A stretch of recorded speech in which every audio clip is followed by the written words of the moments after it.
Thanks for listening to the AZ Wildcats podcast, brought to you by DraftKings, America's #1 sportsbook app. First, I'd like to apologize for being a couple minutes late. My internet has been acting less than ideal right now. That's why I have this ladder in the background to be able to climb to the top of the roof and check things out. I just made that up right there. But with John Schuster, I am Mike Luke. Comments come in hot and heavy right now. We got a lot to get to. We're going to talk about what Arizona did. A Four Peaks reference there by the great Matt Muehlbach. Did you hear that, John Schuster? Oh, I heard that, Mike Luke. We will be getting to that. But first, and again, I got a ton of comments. We're going to get all to you all because you're smarter than we are. But first, Shu, this was a game that it was not pretty, but and also to me was kind of a microcosm of college basketball this year, in that, you know what, you take a win any way you can get it, especially on the road. Teams are dropping games left and right. Sure, maybe I think you hope there was be a little bit bigger than this, but at the end of the day, it's a win. Yeah, you take it, and Washington State's a difficult matchup. It was frustrating, I think, for a lot of fans and a lot of viewers that Arizona wasn't as good at handling the basketball as you wanted them to be. They had an opportunity, for anyone who complains about Arizona being a team that starts slowly. The Wildcats did not have that problem tonight. They just didn't finish particularly well enough to get a W, and I guess to a large degree that matters. But once again, Arizona really good defensively, but their offense continued to struggle, and that'll be something that gets discussed. What they have, 21 points, 10 minutes into the game, maybe 8 minutes into the game, and concluded with 63. So once they started out really well, things leveled off. And, it is interesting. We think of Arizona as this dynamic basketball team that is great at passing and plays very unselfish and so forth. But ever since teams have figured out how to negate them in the fast break, Arizona's half-court game has been inconsistent on the offensive end, and it was inconsistent again tonight. Sometimes they have open looks that they make, and sometimes they don't, and sometimes they seem to fall in love with either Tubelis or Ballo on the inside and just kind of watch a little bit. And that's something. Yeah, fortunately, their defense held up again, and at least if Arizona gives up point margins in the 50s, even in the 60s, usually they're going to get a W. Yep. One thing, and again, he's been beat up a lot this year, but I got to give Pella Larson a lot of credit in this game. I thought he was very solid. Yes, he had the weird pass at the pass at midcourt that was picked off, but multiple times he got into the lane, he dished off, or he had that really nice dunk right there. Didn't do anything really odd or dumb right there. I thought Pella Larson played one of his better games, certainly in conference play. And then a guy that we got to keep talking about too, because he really, every single game he gets in there and he impresses even more, is Kylan Boswell. You can really tell when you watch, when Boswell goes in there, with the way that he can finish, with the way that he can get around there, he adds a dimension on the court that this team doesn't really have, Shu. And the perhaps frustrating thing is when it's all said and done. And again, Arizona's a 3-loss basketball team that got a W on the road against a team that they don't match up particularly well with. And they have an opportunity against another team they don't match up particularly well with a couple days from now, and then they get Oregon at home, another team they don't match up particularly well with. But it's an interesting, it's an interesting string of games here. All of that said, they're probably going to be seeded fairly favorably, and you hope they make a deep tournament run. But if they run into somebody along the way who gives them a little too much trouble, I think maybe we're going to look at Boswell as kind of wishing he was a year further along than he ultimately is. And again, there's nothing you can do about it. You keep talking. I'm having a slight issue back here. Keep going. The reality is that you have a guy who's much more advanced than I think a lot of people anticipated. So, you're asking for the moon to a large degree in this regard, but he fills such a potential void for the Wildcats that you like what you see up the road, but you wonder, at least I wonder, if, you're running out of time a little bit as far as this season is concerned. Yeah. Hopefully I'm wrong about that, and continued improvement is there, and you get a multitude of games in the postseason where Boswell steps up big. One thing, too, though, that I'm also a little worried about, and again, I guess worried is relative because it's the 6th-ranked team in the country, but Umar Balogun, again, this was another game that he did not play well. You could make the case that Mohamed Gay is a guy who Balogun's always going to have some trouble with. He's kind of a quick twitch type guy that, can block shots and whatnot. But Balogun looked very much out of his element today. From dribbling the ball to traveling, he didn't look like the guy that we've seen for a good majority of this year. And I think it comes down to the thing you alluded to there in the matchup aspect of it. Because the games where, putting aside maybe Balogun was a little under the weather during Arizona's rough stretch, it also combined with a couple the quick twitch, big guy similarity that you talked about. Oregon has one of those in Dante, and Washington State has a couple of those guys as well. And it seems that combination causes problems for Balogun and forces Arizona into a situation where it has to generally run a smaller lineup, to which it was at least effective enough to get a W tonight. But remember, Balogun was a necessity in Arizona's win over UCLA. Very true. It's going to be I think Arizona overall is better when Balogun is on the floor against most teams. Because when that's the case, Balogun and Tubelis create a two-headed interior monster that a lot of other opponents just don't have answers for. And when Balogun is a real difficulty, then Tubelis can flourish even more.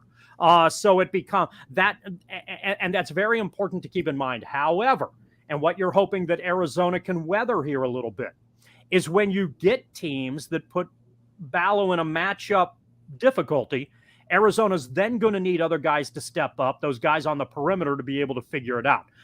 I expected earlier, and maybe this will still play out this way, and we're just going through a pocket right now.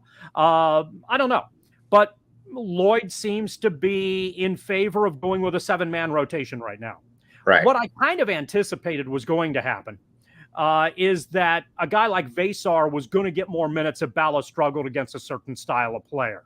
But it appears, at least over the course of the last couple of weeks, that has not been the case. And if it isn't the case now, is it going to be the case later? I just don't know. If it is not, then Henderson has to be better, Larsson has to be better, and Arizona has to be a little bit more consistent from three-point range. All right. I have never been more excited for this read than I am right now. 4 Peaks, the official brew of PHNX Sports. Anybody that watched the game heard Matt Muehlbach even talk about Arizona with the 4 Peaks right there. That's how far this has taken. This has gone from Tempe to Tucson all the way up to Pullman, Washington right now. Again, check it out.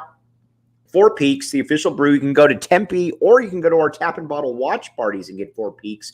Enjoy responsibly, 21 and up. Or no, not 21 and up there. So just, yeah, well, 21 and up. Well, it is. Yeah. In a bunch of other states, I imagine, too. And check out the show notes and the link in the description. And Mountain Mike's. I had somebody ask if I am Mountain Mike. I am not Mountain Mike. But Mountain Mike's has very good pizza. Oracle and Wetmore. Check it out. Again, great setup. John Schuster has been there before, as has William Brad Alice. And again, nobody comes out of there disappointed. Oracle and Wetmore, check it out. Okay, Shu, you mentioned something right here, and I think Sean makes a good point here as well. Good win on the road, not a lot going for us, but still. Is this maybe an Arizona basketball team that's figuring out ways to win in kind of a grinding out type fashion that we haven't really seen before? Or not even seen, but anticipated. Yeah, that's a good way of putting it. To be, yeah, it's very unusual, especially the way that Arizona at the beginning of the year was doing what you expected them to. Oh, wow, look at the Wildcats. They're scoring 88 points again. They lead the nation in assists. Great, look at them. They can get up and down the floor. They run really well. They're running off rebounds this year. And look at the way Tubelis runs the floor. And over the course of much of the last month, it's been a team that scores in the 60s. They're what? 8th in the conference in offensive efficiency. Right. What were the DraftKings odds on that one a month ago? Right. So, yeah, but what it's done, and this is playing to your strengths. And again, Arizona's strength or Arizona's advantage differential is that it has two big guys who can score on the inside. So it can figure out ways when necessary to hopefully get enough buckets. But what it's also done is helped them play better than anticipated defense. And with rare occasions, Arizona's defense has been pretty good this year. Right. And that gives them opportunity, because we know this at this stage of the game. Teams play in the half court in the postseason. And so if Arizona can figure out ways to grind out half court performances, then they've got the opportunity to move through the tournament. Last year, they got bounced out by Houston in a game that was 60-56. Right. Maybe exactly. This year, with all of the half court experience they're getting and the grinding half court experience that's going into it, perhaps it's the Wildcats that win a game 60-56. They've certainly won their share of the last 4 or 5 weeks. And you look around college basketball too, and this is something I want to keep hammering home, in that everybody is dropping games right now. There isn't that dominant team right there. I mean, you just look at it. UConn goes from being number 1 or ranked number 1 to losing 5 out of their 6 games. Kansas goes number 1, loses 2 straight. Arizona obviously has been in that boat as well. Obviously not ranked number 1. So teams are dropping games. UCLA's lost 2 in a row now. UCLA's lost 2 in a row as well. Heck, even ASU's losing games. Hard to believe. Fathom. Yes, I know. That very, very difficult to believe. But at the end of the day, though, that's, I think, what this landscape is right now. So Arizona showing that they can win with defense is a good thing, because, quite frankly, this isn't last year's team. And I think that's a testament, obviously, to what Tommy Lloyd's been able to do. But you lose Ben Mathurin, who obviously could get you 30 points on any given night. Dalen Terry, the jack of all trades. Koloko on the back end. This year's team, you've got some solid pieces, but Kerr is streaky. I mean, heck, this game showed that. This game was kind of the epitome of Kerr Kriisa. 3 threes he makes, and then I don't know that he makes 3. I think he had another. I think he had another, but he also had, 4 or 5 turnovers? Yes, exactly. Yeah. By the way, where's he from? What's that? Where's he from? I forget. Estonia. Oh. Well, it just so happened, totally by coincidence, that I'm wearing my Estonia rugby jersey tonight. Not an accident, my friend. No, it could be for the Talon Tigers Rugby Club. So for all the folks in Estonia who may or may not be watching, hopefully the ones who are watching, this is in honor of you. Nice pink color. You got to be a badass if you can pull off pink. You're pulling off the salmon. And when you're a part of the Talon Tigers Rugby Club, you were delivering the goods, just as Kerr sometimes did when he wasn't turning over the ball. Right. Okay. So, and then you look at Courtney Ramey is, I think at this stage, it's fair to say he's hit or miss. Some games he'll be able to give you some games he won't. Pella Larson kind of in the same boat.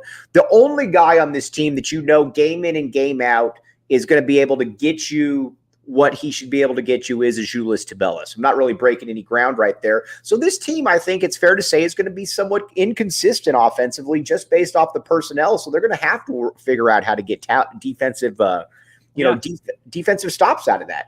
The thing that frustrates me, I think, the most with Arizona's offense is that I don't think they move on the perimeter as much as they used to. And that perplexes me a little bit. They seem to have fallen into an acceptance of being relatively stagnant on the outside. They're cutting to and away from the basket and utilizing angles is not as efficient as it used to be.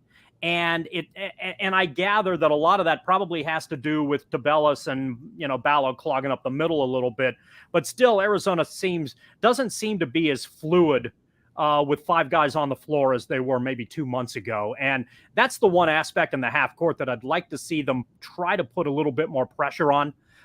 Is at least if you don't have a guy on the roster who can legitimately get to the basket. And you've talked about this being kind of a problem with Arizona, a deficiency for the Cats this year. Then you need to have somebody other than Tubelis and Balogun just parking on the inside. Shouldn't you have somebody try to cut without the ball? Right.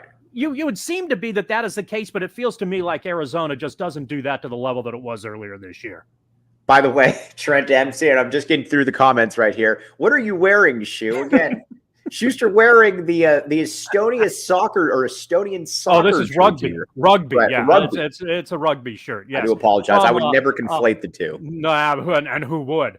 For the legendary Talon Tigers. Yes, I think there's some pretty good sponsors here. Like, for instance, this one that says Rugby Boots Travel.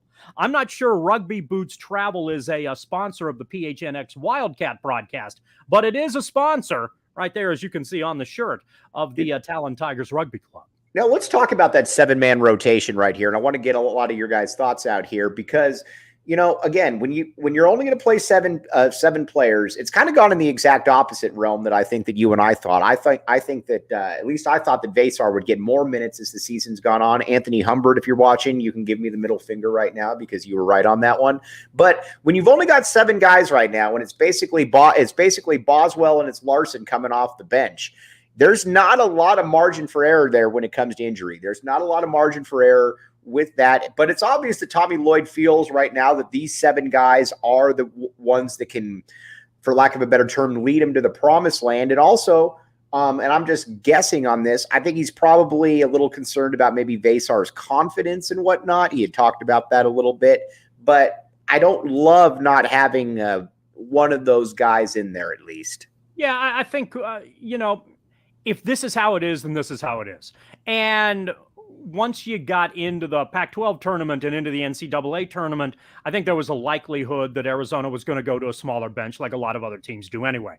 That's not really a surprise. The aspect of it that surprises me a little bit is that it's happening now as opposed to happening maybe a month from now, when you started to shorten things a little bit. And part of my concern is with Ballo specifically, who I've talked about a number of times on these post-game shows. I'm not convinced that Ballo is a 30-minute-a-game player over the course of a 4-month season.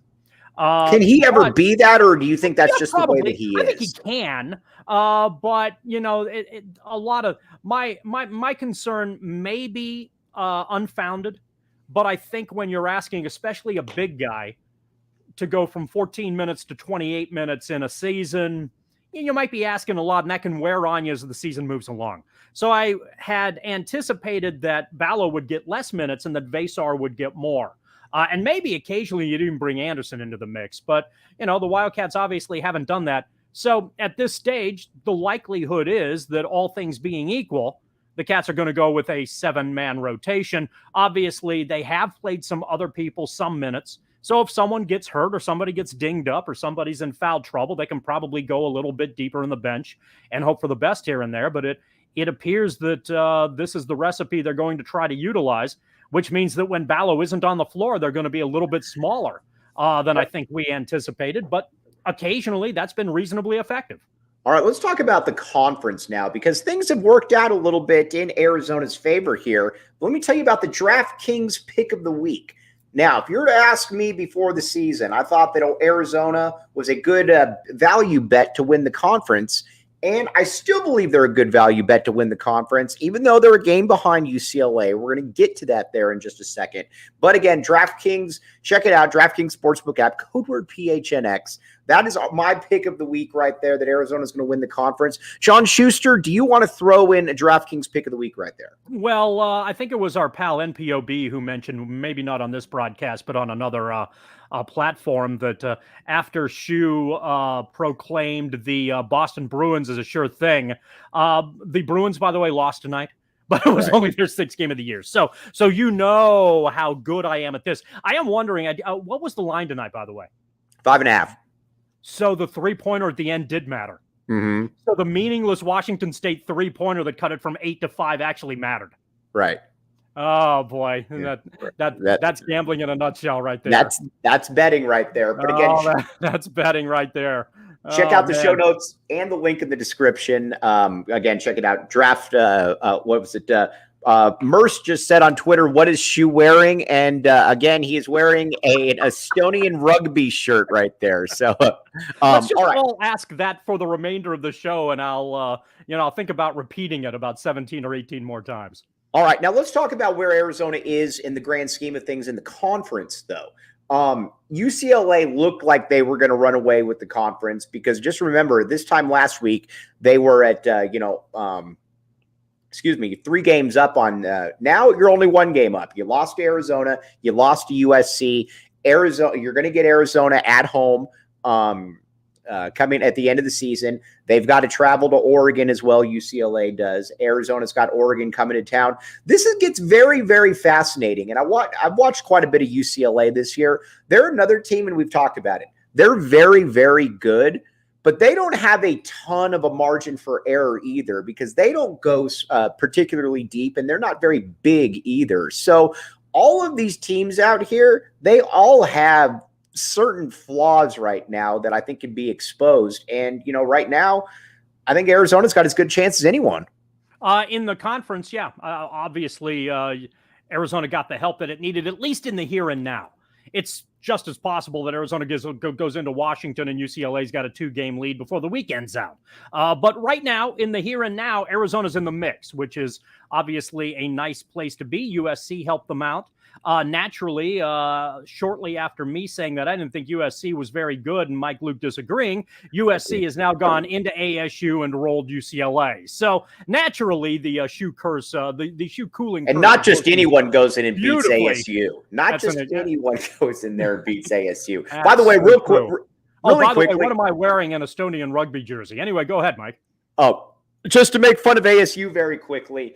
It is very, it's very fascinating. I will never buy into ASU being good again throughout the majority of the season. I bought into them actually being good this year. And again, they've fallen flat on their face. They're losing every single thing. They're probably not going to even make the tournament now. This happens every single year with ASU, John Schuster. Well, I see. Yeah, but I think ASU's good enough to be in the tournament. And I think the Pac-X is kind of, their overall their overall resumes is a bunch of bubble teams, but I think if you threw them into the tournament mix, they could have some success.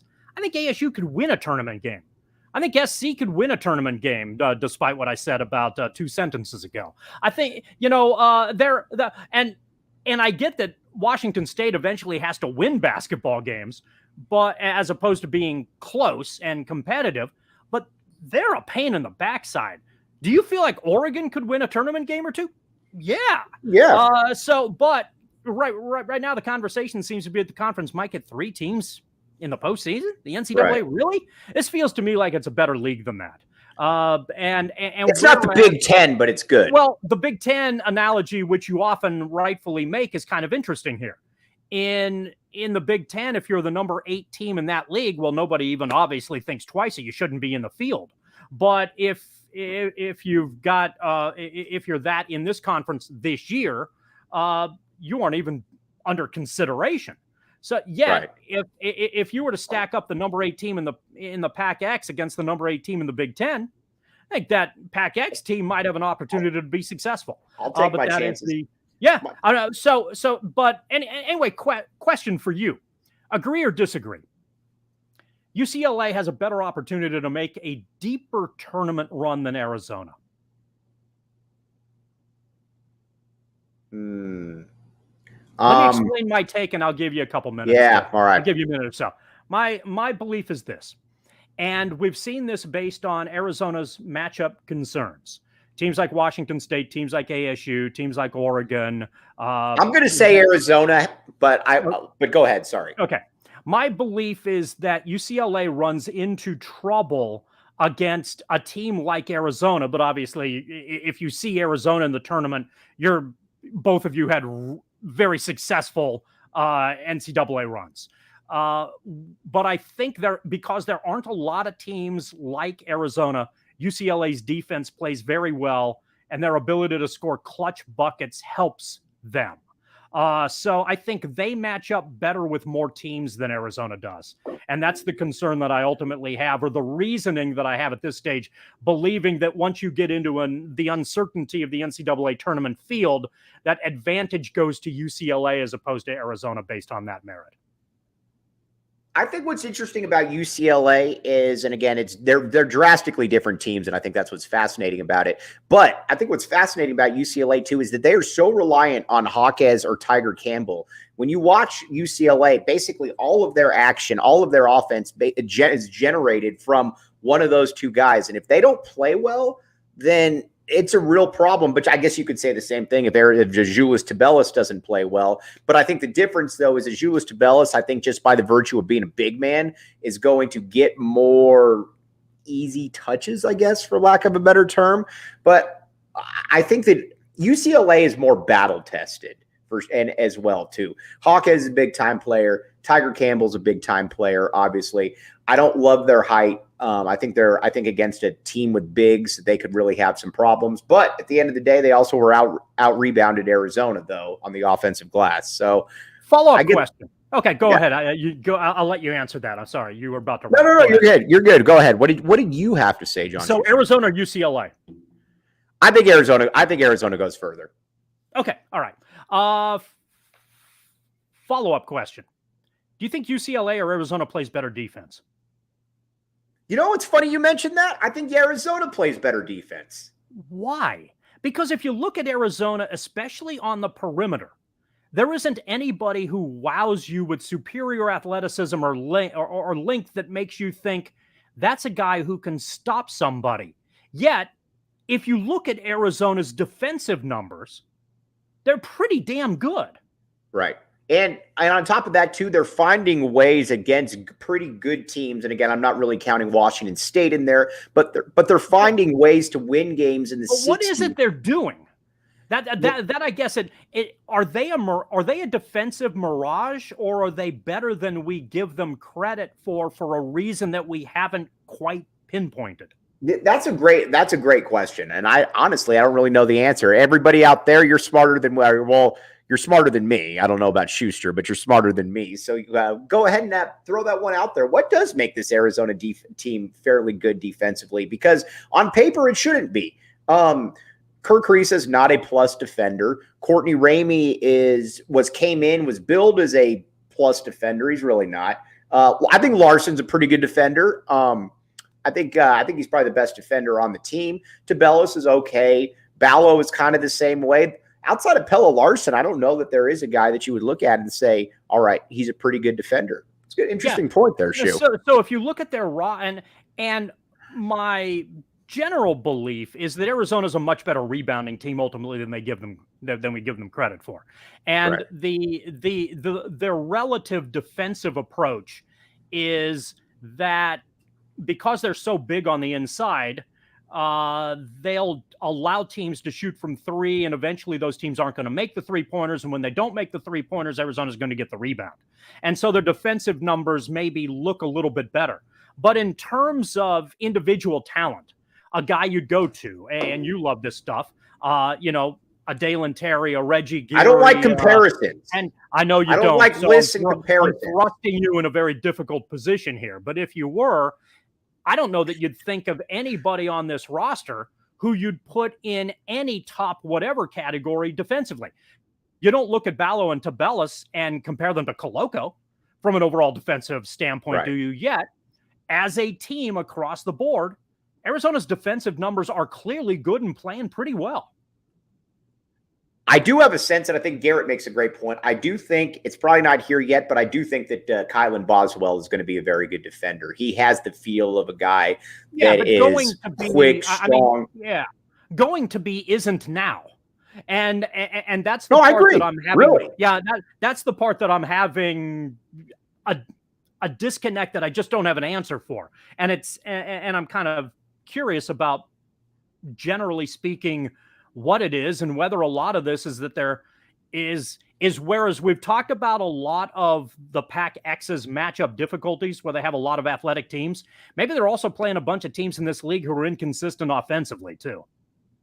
I think with Arizona as well, Arizona to me is so matchup based as to who they're going to be playing, because again, the teams that I don't really want to play from an Arizona perspective are teams with guards that are physical, that trap. Houston, I know, is coming off a terrible loss to Temple. Alabama is much the same way. I'm not thrilled about that because again, teams that can really stress Arizona, I think, are ones that can pressure you full court, because I think personally that's Arizona's biggest weakness is the ball handling on the team. I think that's easily the biggest weakness, but there aren't a lot of teams in college basketball that press, that trap, that do the Rick Pitino, Kelvin Sampson type thing out there. So you're limited in those kind of teams that you're going to go against. Yeah. And a lot of coaches are averse to, and I think Lloyd falls under this category too. Coaches hate giving up dunks. Yeah. And so it's difficult. I think there are two reasons that a lot of teams don't press more. One is that there's a defensive aversion on that. You hate to give up easy buckets, so you have to work it through your head that your approach is going to wear teams down and ultimately be effective. And I think a lot of teams probably don't have the depth and don't want to run themselves into the ground by pressuring too much. And I think Arizona falls under that category too. I am a proponent of Arizona trying to figure out ways to manipulate turnovers to get to lead to use defense to get points on the offensive end. And in the early portion of today's game, that was working for them. When Arizona got the early lead, I think they forced 3 Washington State turnovers and got easy buckets on the other end and extended things a little bit. But Arizona doesn't, and clearly with a 7-man rotation, Arizona doesn't have the depth to be able to go a majority of the game or even a large portion of the game with some sort of expanded defensive approach. But I'd like to see it in pockets, maybe over the course of about 6 minutes a game. But even at this stage, that may not be something that may not be a wrinkle that they throw out there if they keep winning games 63-58. At least as far as they're concerned, they're still getting W's and playing good D in the half court. All right, 2 things. First of all, we got Jed Fish coming on tomorrow at 4 o'clock. Would love to see all of you here. I'm going to get Jed Fish to say back the A. And more importantly, I'm going to talk with them about a lot of different stuff. So love to see you all here tomorrow at 4 o'clock. Also, Tap and Bottle. Let's just say to yourself that I'd like to go watch the game, but I don't know where to go. Tap and Bottle is the place to go because they have good TVs. They got 4 peaks there as well. Come hang out with us. Next one is February 11th, the watch party. We can yell at the screen together, enjoy being Wildcats fans and being tormented in the same time. Come on, we'd love to see you up there, Tap and Bottle. Okay, now, this is funny. Now, Patrick Stark says, get him to say 4 peaks. I don't know that I have that strength, but who knows? Maybe he'll volunteer it right there. Or text Mulebach and see if Mulebach can put in a good word. Mulebach's watching right now. So nice to see you, Matt. I texted him the pink Estonian jersey right there. So, all right. But I do want to say this, though. I think it's very important. Arizona, at the end of the day, is still 6th in the country. Now, you could say that they shouldn't be 6th. They should be higher. Whatever the case is, they're 6th. And they have a good resume at this point. Because, again, I know UCLA lost, but UCLA is really good. Tennessee is really good. Indiana's your typical Big Ten team that'll get into the tournament and probably lose in the first round, but they're still a tournament team. San Diego State, Creighton, good metrics as well. So, again, Arizona has some pretty good wins right here to begin with.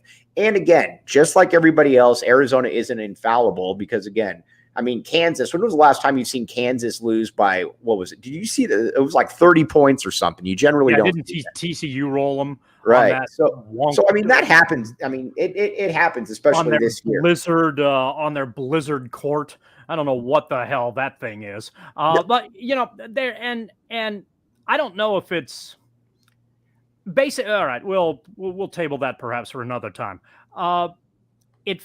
Arizona's wins stack up favorably with anybody in the country, big wins. So could they be on I know a lot of people I'm on the 2 line right now, whatever, we're 6 weeks away from all of that stuff. So a lot can change and a lot can fluctuate, understandably, but you can favorably make an argument for Arizona as a 1 seed based on, the wins that they have on that resume. Losing to Washington State, which is an upside down team at McHale, understandably, not ideal. It understandably looks bad. But and I think it was Muehlbach who mentioned it on the broadcast tonight, that Arizona hurts itself because Washington State might fall out of the top 75 by Arizona winning. By Arizona winning. Yeah. But if that had, yeah. So, but maybe Washington State works its way back in there, and that's not so bad. Anyway, Arizona's overall resume of wins stacks up favorably with a lot of teams in the country. So you could absolutely make the argument they're number one. And if Arizona could hold on to that and be the number one team or get a favorable seed on the West, you're looking at Sacramento in the first weekend, I think, and Vegas in the second weekend. If you're a Wildcat fan who already packs Vegas for the Pac-X tournament, what are you going to do 2 weeks later if Arizona's in the NCAA tournament playing Sweet 16 and hopefully Elite 8 matchups? You know, BTH, you're a smart guy. We've talked about this multiple times before. This team does remind me quite a bit of the Matt Othick, Matt Muehlbach, Brian Williams, Ed Stokes. I don't like comparisons, so I'm not getting into that. All right, no, I don't blame you, but it does remind me a little bit of it. I guess Brian Williams would be your Ąžuolas Tubelis. Stokes, I like Ballo a lot more than Stokes. I'll just leave it at that. And on the perimeter is fairly similar as well. I don't hate that comparison in the least. I know John Schuster doesn't like comparisons, and he doesn't want to interject here in the least. Well, so Muehlbach was such a better shooter from three. I agree with that. Than any of them. Yeah, for sure. All right, everybody out there, really appreciate you. We had 130 likes at almost 11:45 today. You guys are absolutely fantastic. You make the show. Great contributions. All the new people coming in there, really appreciate you as well. I'd also like to thank Emma Clark behind the scenes. Emma Clark has been a godsend here. She has done essentially everything that I put out here. It's not possible without Emma. So again, big tip of the cap to Emma. Emma is fantastic. Including the latter. Thank you, Emma. Yes, very much so. Thank you, Emma. And by the way, Sean, that was fun. Pack X every single time. I love it. All right. But again, everybody out there, again, you are the best. Schuster, Emma, I'm Mike Luke. Be back with you tomorrow, 4 o'clock. Coach Jed Fish. You've been listening to the AZ Wildcats podcast.